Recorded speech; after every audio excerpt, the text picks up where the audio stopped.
깊은 산속 마을에는 박노인이 살았다. 이름은 박기성, 78.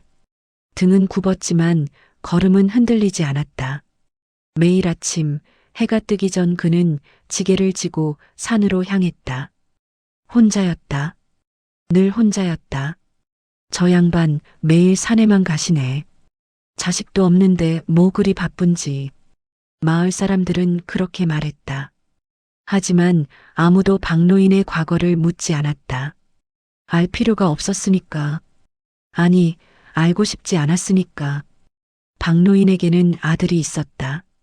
25년 전까지는 산사태였다. 아들은 산에서 나무를 하다 죽었다. 며느리는 아기를 안고 마을을 떠났다. 다시는 돌아오지 않았다. 그날 이후 박노인은 말할 사람을 잃었다. 그는 매일 산으로 갔다. 산이 아들을 데려갔지만 박노인은 산을 탓하지 않았다. 산은 그저 산이었으니까. 박노인의 집은 마을 끝자락, 산자락에 붙어 있었다. 낮은 돌담, 기와 몇 장 날아간 지붕, 마당에는 고추와 들깨가 빨래줄에 매달려 있었다. 혼자 사는 집치곤 깨끗했다. 아침마다 마당을 쓸고 장작을 패고 밥을 지었다. 2그릇 짓던 밥을 이제는 한 그릇만 지었다. 사람들은 궁금해했다. 저렇게 혼자 살면 외롭지 않을까? 하지만 박노인의 얼굴에는 외로움이 없었다. 그에게는 산이 있었다. 그날도 박노인은 새벽같이 지게를 졌다. 가을이었다. 안개가 낮게 깔려 있었고 산은 조용했다. 낙엽 밟는 소리만 바스락거렸다. 산길은 가팔랐다. 젊은 사람도 숨이 찰 만큼. 하지만 박노인은 쉬지 않았다. 이 길을 50년 넘게 걸었다. 아들과 함께 걸었던 길. 이제는 혼자 걷는 길. 그는 약초를 캤다. 당귀였다. 마을 할머니가 무릎이 아프다고 했다. 박노인은 조심스럽게 뿌리를 캐서 지게에 올렸다. 그리고 더 깊은 산으로 향했다. 평소보다 더 깊이 들어갔다. 좋은 약초는 깊은 곳에 있었다. 사람이 잘 가지 않는 곳. 그때였다. 뒤쪽에서 무언가 바스락거리는 소리가 들렸다. 박노인은 멈췄다. 고개를 돌렸다. 하지만 안개 때문에 아무것도 보이지 않았다. 발자국 소리였다. 사람이 아니었다. 너무 무거웠다. 박노인의 심장이 두근거렸다. 곰일까? 멧돼지일까? 그는 지팡이를 꽉 쥐었다. 발자국 소리는 따라왔다. 멀지도 가깝지도 않은 거리에서 박노인은 계속 걸었다. 뒤를 돌아보지 않았다. 두려움을 보이면 안 됐다. 산에서 오래 살아본 사람은 안다. 두려워하면 짐승도 두려워한다는 것을. 따라오려면 따라오시오. 그의 목소리는 떨리지 않았다. 거짓말이었다. 손은 떨리고 있었다. 하지만 목소리만은 꿋꿋했다. 발자국 소리는 계속됐다. 지게가 무거워질 때까지. 박노인은 평소처럼 약초를 캤다. 나무를 모았다. 하지만 등줄기로 땀이 흘렀다. 해가 중천에 올랐다. 박노인은 하산을 시작했다. 발자국 소리는 여전히 따라왔다. 마을 어귀까지. 그리고 멈췄다. 박노인은 돌아보지 않았다. 돌아보고 싶었다. 하지만 참았다. 해치지 않았으니까. 며칠이 지났다. 박노인은 다시 산에 올랐다. 이번엔 더 깊은 곳으로 갔다. 송이버섯이 있는 곳. 절벽 근처였다. 위험했지만 갈 수밖에 없었다. 마을 이장의 손주가 아팠다. 송이로 죽을 끓여주면 기력이 돌아온다고 했다. 길은 험했다. 바위가 많았고 낙엽이 쌓여 미끄러웠다. 박노인은 조심스럽게 걸었다. 지팡이로 땅을 짚으며. 그리고 그는 멈췄다. 앞에 무언가 있었다. 처음엔 통나무인 줄 알았다. 크고 길고 움직이지 않는 것. 하지만 가까이 다가가자 알 수 있었다. 호랑이였다. 박노인의 숨이 멎었다. 커다란 몸, 황금빛 털, 검은 줄무늬, 그리고 뒷다리에 물린 쇠덕. 피가 흘렀다. 땅은 검붉게 물들어 있었다. 오래된 피였다. 아마 며칠은 된 것 같았다. 호랑이는 신음도 하지 않았다. 이빨을 드러내지도 으르렁대지도 않았다. 그저 눈으로만 박노인을 바라보고 있었다. 그 눈에는 분노가 없었다. 공포도 없었다. 다만 고통이 있었다. 그리고 아주 작은, 거의 사라져가는 기대가 있었다. 박노인의 다리가 후들거렸다. 심장이 미친 듯이 뛰었다. 입이 바짝 말랐다. 도망쳐야 했다. 지금 당장 돌아서야 했다. 하지만 그의 발은 움직이지 않았다. 호랑이의 눈이 자꾸만 보였다. 그 눈 속의 고통이, 그 눈 속의 간절함이. 25년 전 산사태에 깔린 아들도 저런 눈으로 자기를 바라봤을까? 아무도 없는 산속에서, 혼자, 고통 속에서, 이러면 안 되는데. 박노인은 중얼거렸다. 떨리는 목소리로. 하지만 그의 손은 이미 지게를 내려놓고 있었다.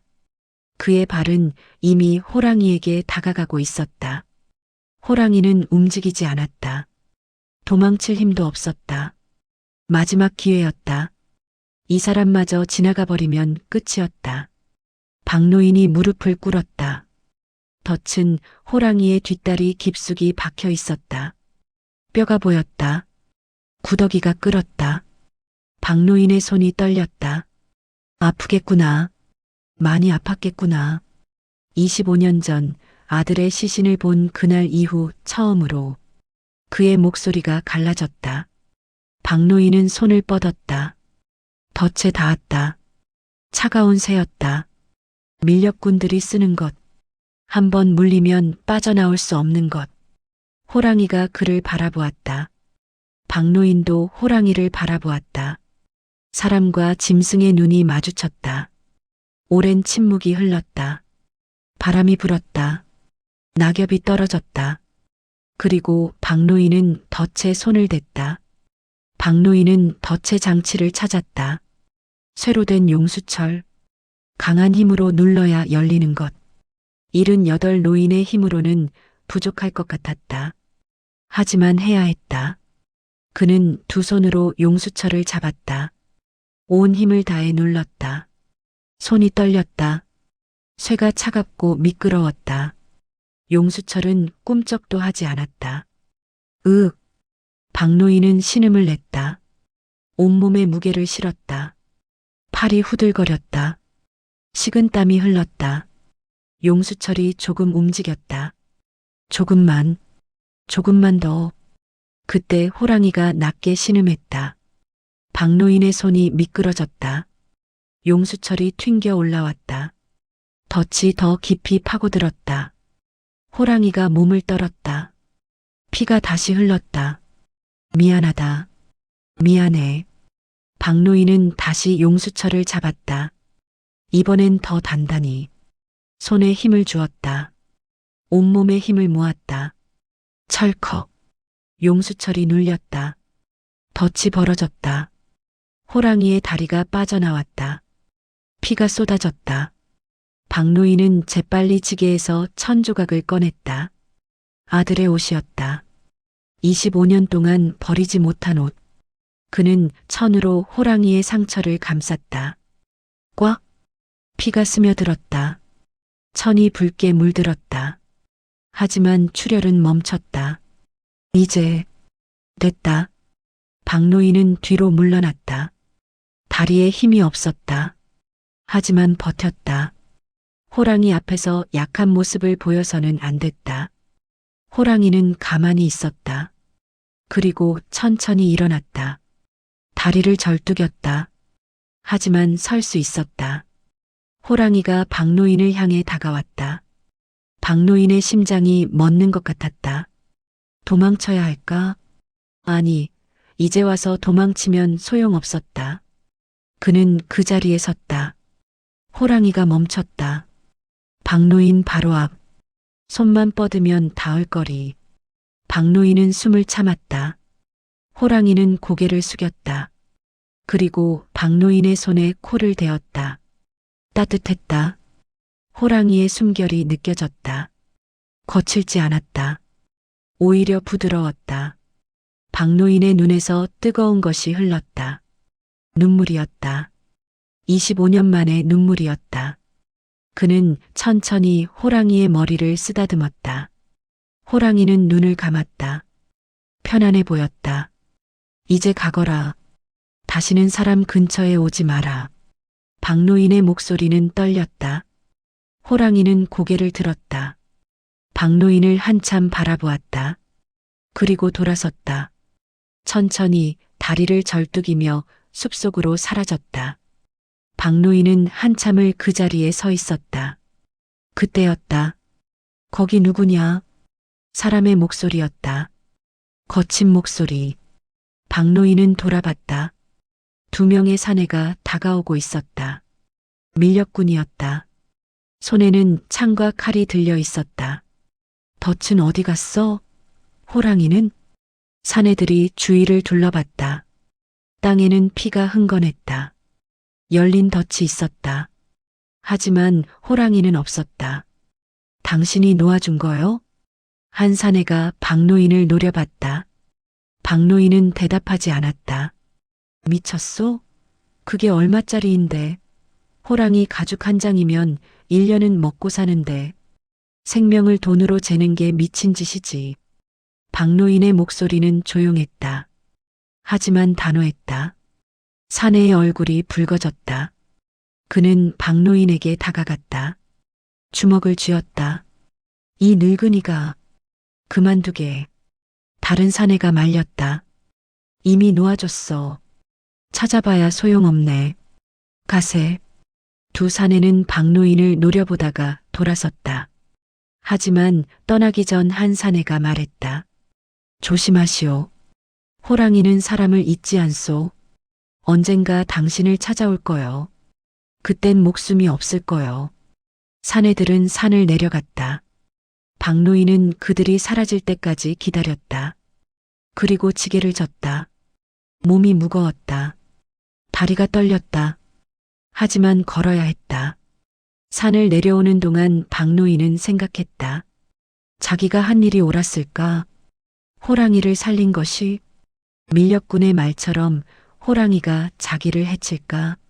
하지만 후회는 없었다. 그 눈을 보고 외면할 수는 없었다. 사람이든 짐승이든 아픈 것을 보고 모른 척할 수는 없었다. 마을에 도착했을 때는 해가 저물고 있었다. 사람들이 물었다. 박노인, 오늘은 늦으셨네요. 아무 일도 아니요. 박노인은 그렇게 대답하고 집으로 들어갔다. 지게를 내려놓고 마당에 주저앉았다. 온몸에서 힘이 빠졌다. 그날 밤 박노인은 잠을 이루지 못했다. 호랑이의 눈이 자꾸 떠올랐다. 그 조용한 눈, 고통을 참던 눈, 고마움을 전하던 눈, 그리고 아들의 얼굴이 떠올랐다.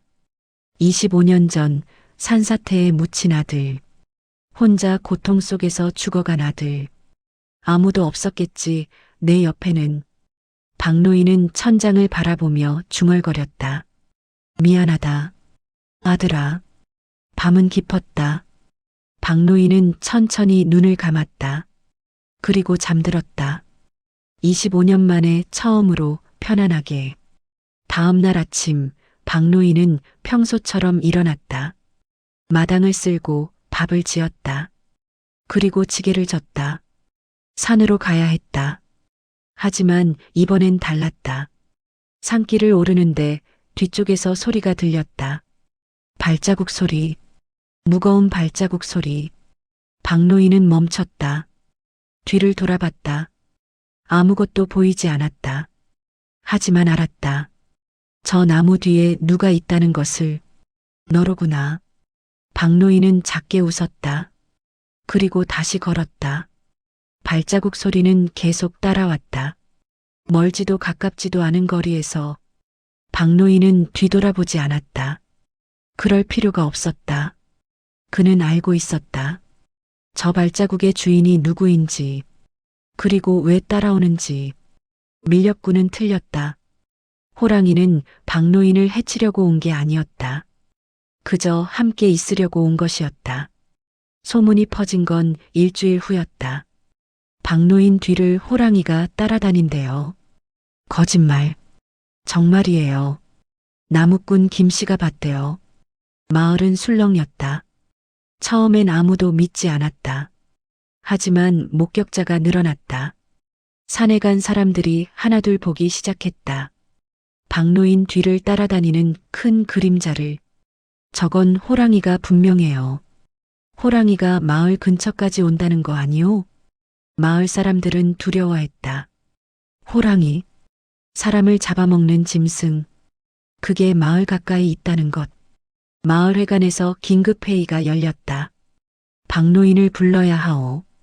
박노인이 회관에 들어섰을 때 모든 사람의 시선이 그에게 쏠렸다. 무거운 침묵이 흘렀다. 박노인. 이장이 입을 열었다. 호랑이 이야기가 사실이오? 사실이오.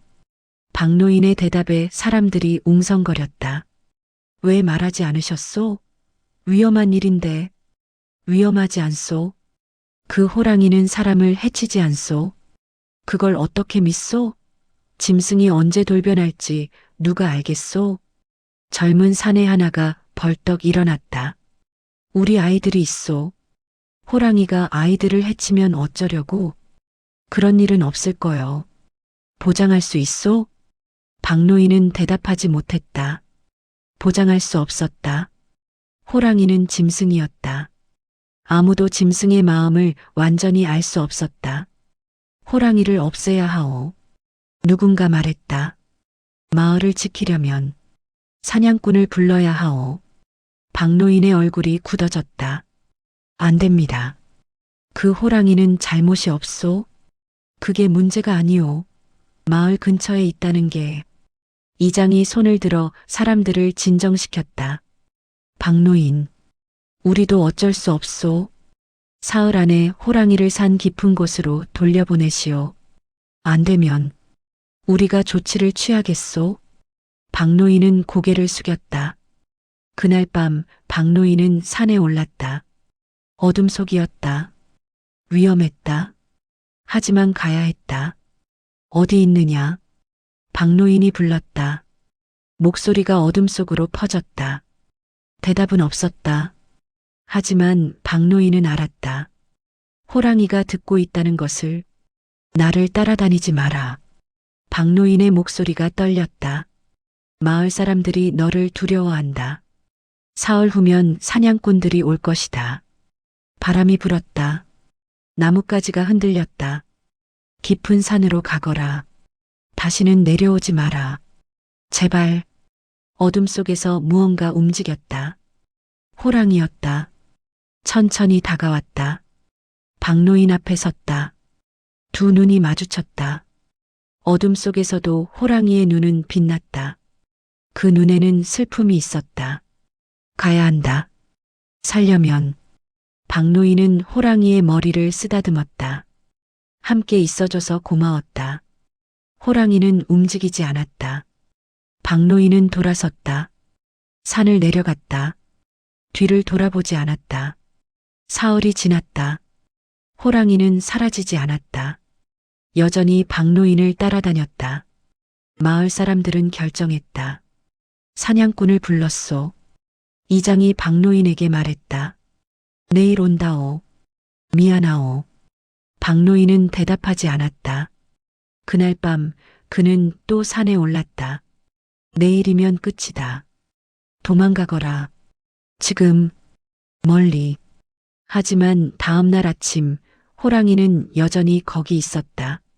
사냥꾼들이 왔다. 3명. 총을 들고, 개들을 데리고. 어디 있소?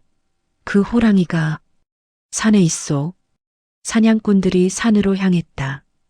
마을 남자들도 따라갔다. 박노인도 갔다. 막아야 했다. 산속에서 개들이 짖기 시작했다. 저기요. 한 사냥꾼이 소리쳤다. 바위 위에 호랑이가 있었다. 도망가지 않았다. 그저 서 있었다. 박노인을 바라보며 쏘시오. 기다리시오. 박노인이 소리쳤다. 하지만 총소리가 울렸다. 빗나갔다. 호랑이는 움직이지 않았다. 두 번째 총소리. 이번에도 빗나갔다. 사냥꾼이 세 번째 총을 겨눴다. 박노인은 달렸다. 78 노인이 달렸다. 숨이 찼다. 다리가 후들거렸다. 하지만 멈추지 않았다. 그리고 호랑이 앞에 섰다. 쏘지 마시오. 박노인의 목소리가 산에 울렸다. 비키시오, 박노인. 안 됩니다. 위험하오. 이 호랑이는 아무 잘못이 없소. 박노인은 팔을 벌렸다. 호랑이를 가렸다. 사람을 해친 적도 없소. 단지 나를 따라다녔을 뿐이오. 그게 위험하다는 거 아니오. 죽일 수는 없소. 사냥꾼이 총을 내렸다. 당신이 죽을 수도 있소. 상관없소. 이 호랑이는 내 목숨보다 소중하오. 사람들은 말을 잃었다. 그때였다. 박노인의 발이 헛디겼다. 경사진 바위. 그의 몸이 기울었다. 절벽이었다. 순간 무언가 그의 옷을 물었다. 호랑이였다. 호랑이가 박노인의 옷깃을 물고 당겼다. 절벽 위로. 온 힘을 다해. 박노인은 바위 위로 끌려 올라왔다. 호랑이는 그를 놓고 물러섰다. 그리고 사람들을 바라봤다. 아무도 말하지 못했다. 호랑이가 사람을 구했다. 자기를 쏘려던 사람들 앞에서 사냥꾼이 총을 내렸다. 못 쏘겠소. 그는 고개를 저었다. 저런 짐승을 어떻게 쏘겠소. 다른 사냥꾼들도 고개를 끄덕였다. 마을 사람들도 침묵했다. 이장이 한숨을 쉬었다. 돌아갑시다. 사람들이 산을 내려갔다. 박노인과 호랑이만 남았다. 박노인은 호랑이를 바라봤다. 호랑이도 박노인을 바라봤다. 고맙다. 내가 나를 구했구나. 호랑이는 박노인에게 다가왔다. 그리고 그의 옆에 누웠다. 박노인은 호랑이의 등을 쓰다듬었다. 이제 우리 함께 있어도 되겠지. 그날 이후 마을은 변했다. 사람들은 더 이상 호랑이를 두려워하지 않았다. 두려움이 경외심으로 바뀌었다. 사람을 구한 호랑이, 목숨을 걸고 은인을 지킨 호랑이. 박노인과 호랑이 이야기 들었소? 신기한 일이오. 기적이지. 하지만 박노인은 달랐다. 그에게 그것은 기적이 아니었다. 당연한 일이었다. 서로를 아끼는 것, 서로를 지키는 것. 겨울이 왔다. 눈이 내렸다. 산은 하얗게 변했다. 박노인은 여전히 산에 올랐다. 호랑이는 여전히 그의 옆을 걸었다. 이제는 숨지 않았다. 당당하게, 나란히. 어느 날 박노인이 눈길에서 미끄러졌다. 몸이 기울었다. 호랑이가 재빨리 옆구리를 받쳐줬다. 박노인은 호랑이의 등에 기대어 웃었다. 늙으니 이것도 불편하구나. 호랑이는 가만히 서 있었다. 박노인이 안정을 찾을 때까지 마을에서는 이야기가 전설이 되어갔다. 산의 노인과 호랑이. 호랑이가 은혜를 갚는다는 이야기. 아이들이 물었다. 할아버지, 호랑이가 정말 사람 말을 알아들어요? 글쎄다. 박노인은 웃으며 대답했다. 말은 몰라도 마음은 안다. 마음이요? 그래. 진심으로 대하면 짐승도 안단다. 봄이 왔다. 산에 꽃이 피었다. 박노인과 호랑이는 함께 산을 걸었다. 박노인은 약초를 캤다. 호랑이는 그늘에 누워 지켰다. 평화로웠다. 어느 날 저녁 박노인은 집 마당에 앉아 있었다. 호랑이는 마을 어귀 숲에 있었다. 보이지는 않았지만 박노인은 알았다. 아들아. 박노인은 하늘을 보며 중얼거렸다. 아버지가 이제 알 것 같다. 내가 왜 산을 좋아했는지. 바람이 불었다. 산은 외롭지 않구나. 함께할 것들이 많아서. 박노인은 작게 웃었다. 내가 혼자 죽지 않았기를 바란다. 산이 함께 있어줬기를. 그의 눈에서 눈물이 흘렀다. 하지만 슬프지 않았다. 이제는 1년이 지났다. 박노인은 79이 되었다. 걸음이 더 느려졌다. 숨이 더 가빠졌다. 하지만 여전히 호랑이와 함께 산에 올랐다. 마을 사람들이 걱정했다. 박노인, 이제 쉬셔야지요. 아직 멀쩡하오. 넘어지시면 어쩌려고요. 저 녀석이 있지 않소. 박노인은 산을 가리켰다. 호랑이가 나무 사이에서 기다리고 있었다. 사람들은 더 이상 말리지 않았다. 저둘은 이제 떨어질 수 없다는 것을 알았으니까. 어느 가을날 박노인은 산 중턱에서 바위에 앉아 쉬었다. 호랑이는 그의 옆에 누웠다. 둘 다 늙었다. 호랑이도 이제 움직임이 느렸다. 털에 흰 것이 섞였다. 우리 둘 다 늙었구나. 박노인이 말했다. 호랑이는 눈을 감고 있었다. 편안해 보였다. 처음 널 봤을 때가 생각난다. 박노인은 호랑이의 머리를 쓰다듬었다. 많이 아팠지. 나도 마음이 아팠다. 호랑이가 눈을 떴다. 박노인을 바라봤다. 우리 서로를 살렸는지도 모르겠구나. 바람이 불었다. 낙엽이 떨어졌다. 두 존재는 말없이 앉아 있었다. 고맙다. 함께 있어줘서. 해가 저물었다. 박노인은 일어났다. 호랑이도 일어났다. 함께 천천히 산을 내려갔다. 마을 어귀에서 호랑이가 멈췄다. 박노인도 멈췄다. 내일 또 오마. 박노인의 말에 호랑이는 고개를 끄덕였다. 잘 자거라. 박노인은 마을로 들어갔다. 호랑이는 산으로 돌아갔다. 그리고 다음 날 박노인은 다시 산에 올랐다. 호랑이는 늘 그랬듯이 기다리고 있었다. 마을 사람들은 그들의 이야기를 전설처럼 말했다. 산의 노인과 호랑이. 호랑이가 은혜를 갚는다는 이야기. 사람들은 그것을 호랑이의 보답이라 불렀다. 하지만 산은 알고 있었다. 그날 산에서 일어난 일은 보답이 아니라 선택이었다는 것을. 정약용은 이렇게 말했다. 사람이 사람을 대함에 마음을 다하지 않으면 아무 일도 이루어지지 않는다. 박노인은 호랑이를 살린 것이 아니었다.